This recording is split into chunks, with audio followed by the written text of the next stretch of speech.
नमस्कार दोस्तों, मैं हूं इरफान शेख और आप देख रहे हैं जस्ट टॉक विद इरफान। दोस्तों, आज एक बहुत महत्वपूर्ण बात आप लोगों से डिस्कस करना है। पहली बात तो यह है कि जो दुखद घटना हुई है महाराष्ट्र में, जहां पे दो संतों को मॉब ने मार दिया। ये मॉब लिंचिंग का घटना है। वहां पे 3 लोगों की जानें गई हैं और पालघर में र्यूमर उड़ाया गया था गांव के लोगों द्वारा कि गांव में कुछ साधु आए हैं जो बच्चों को उठा रहे हैं और वो लोग किडनी ट्रेडर्स हैं। इस तरह के र्यूमर्स पे पुलिस की मौजूदगी में मॉब ने उन साधुओं को लिंच करके मार दिया।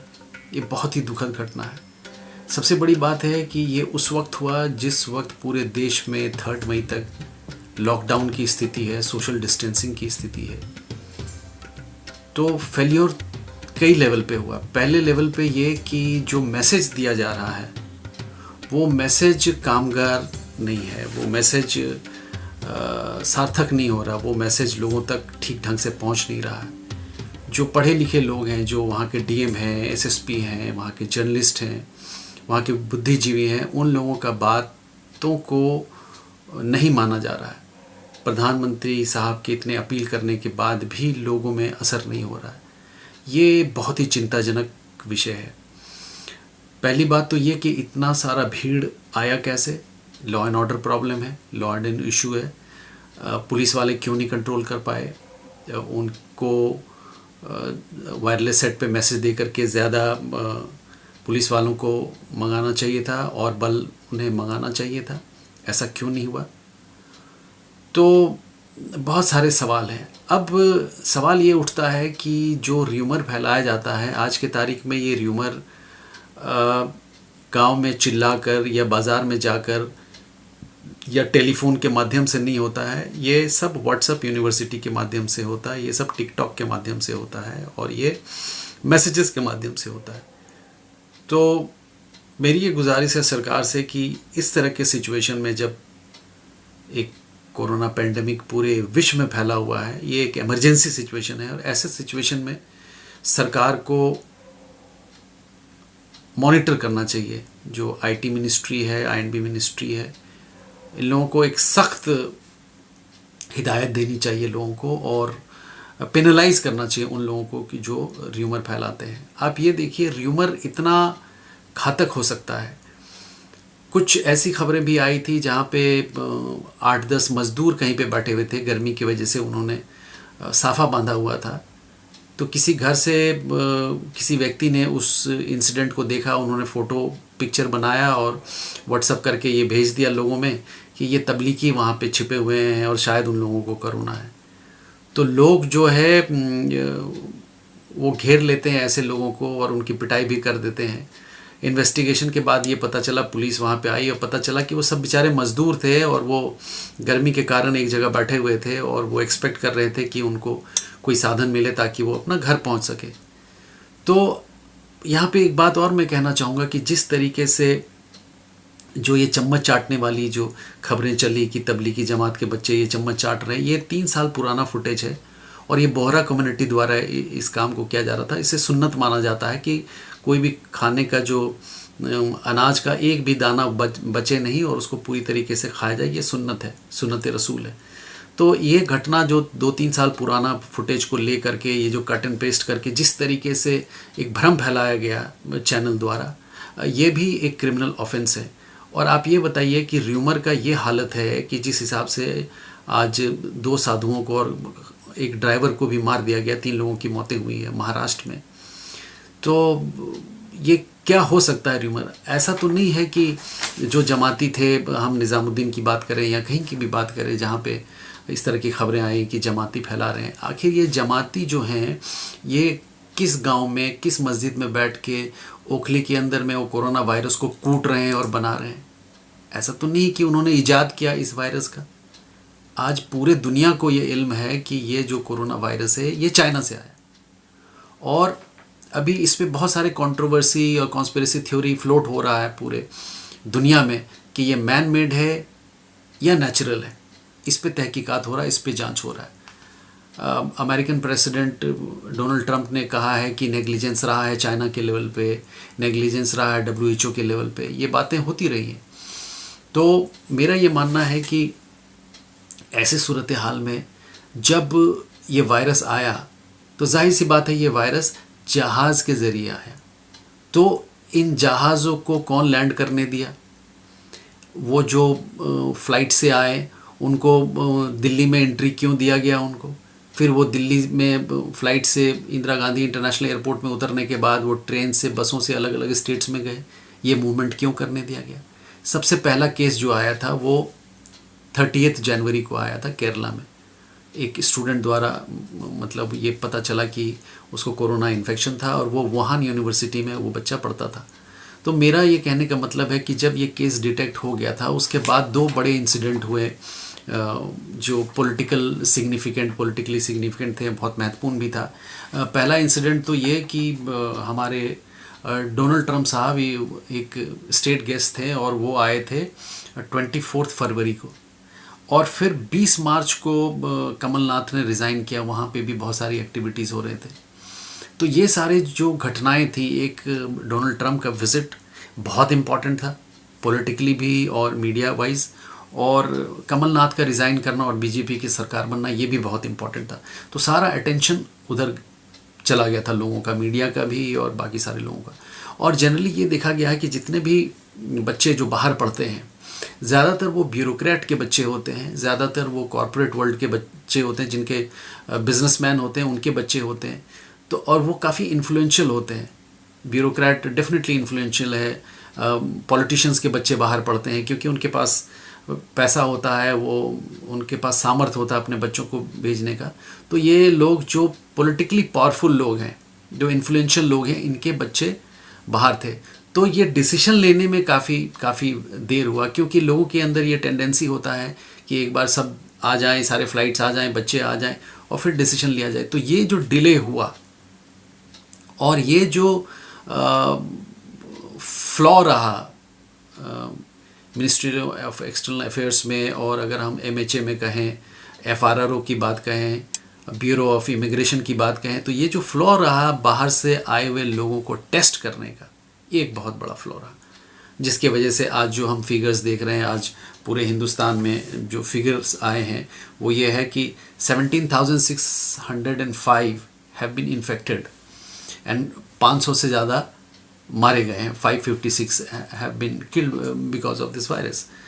और पूरी दुनिया का ये फिगर है कि 23,87,000 के आसपास इन्फेक्टेड हैं पूरे दुनिया में। दुनिया का ये फिगर है, ग्लोबल फिगर है। और 1,64,000 have been killed because of this virus. अब इन पूरे बातों को अगर हम देखें तो अभी फ़िलहाल जो स्टेटस है वो ये है कि दिल्ली में कोई रिलैक्सेशन नहीं है, कुछ इमरजेंसी सर्विसेज हैं वो खुलेंगे, और तेलंगाना ने मई 7 तक इसको लॉकडाउन को बढ़ा दिया है। अब आज अगर हम बात करें कि प्रधानमंत्री नरेंद्र मोदी साहब ने बहुत कई महत्वपूर्ण बातें कही हैं। अब देखिए, शुरुआती दौर पे हम लोगों ने ये इस बात को कहा था कि कोरोना वायरस जो है, ये जो जाहिल लोग हैं वही इसको कहते हैं कि ये इसको कम्युनल कलर देते हैं कि हिंदू मुसलमान करते हैं कि भैया ये ऐसा हो गया और वगैरह वगैरह।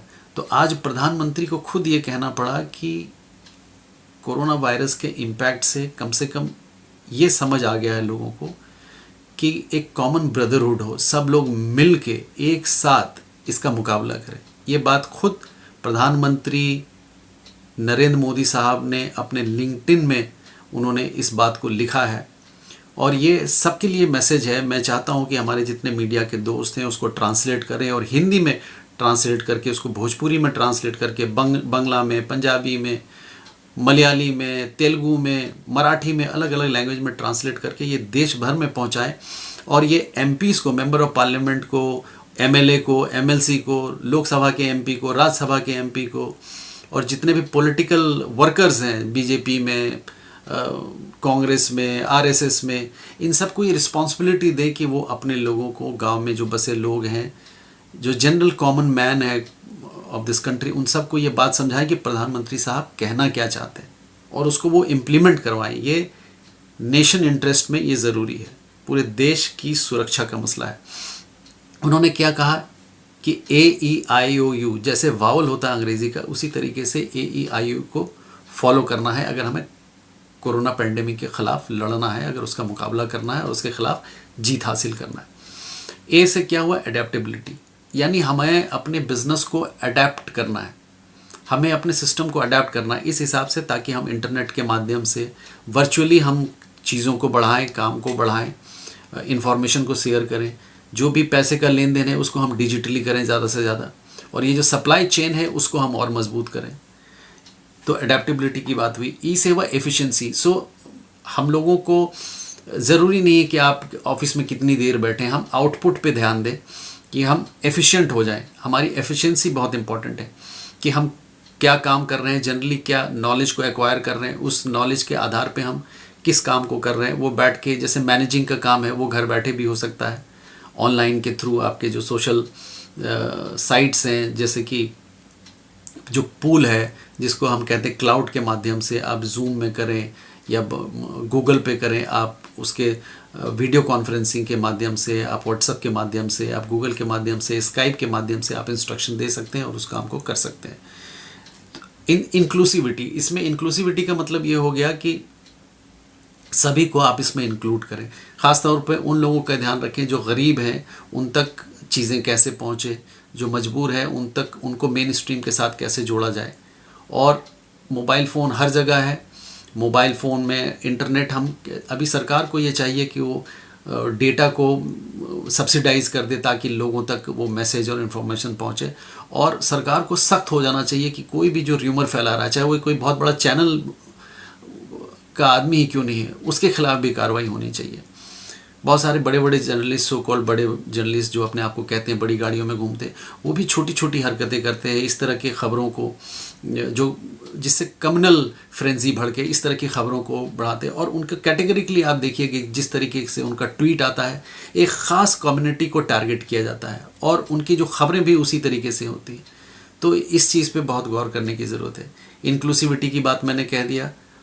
देन अपॉर्चुनिटी, ये जो सिचुएशन है, ये जो क्राइसिस है, ये पूरे दुनिया में है।